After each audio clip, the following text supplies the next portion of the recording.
খুবই স্বাভাবিক, কারণ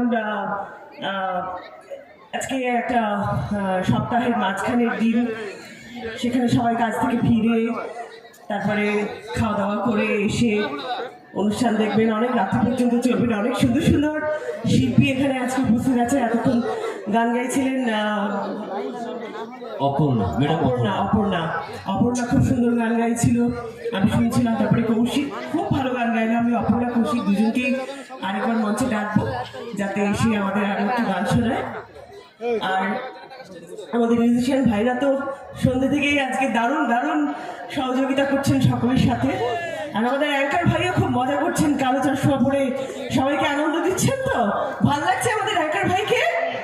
হ্যাঁ, একটু বলো কেমন লাগছে, একটু জোরে বলো, তাহলে ও আর একটু উৎসাহিত বোধ করবে।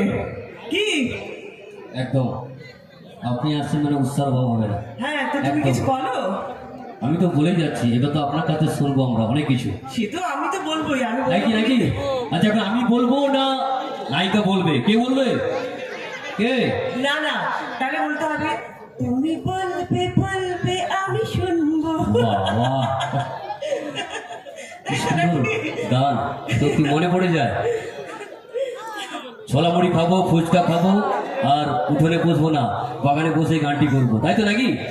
আসলে তোমায় বলতে বলছি কেন বলো তো, কারণ এই নতুন নতুন সিজন চেঞ্জে মানে কলকাতায় তো রীতিমতো গরম পড়ে গেছে।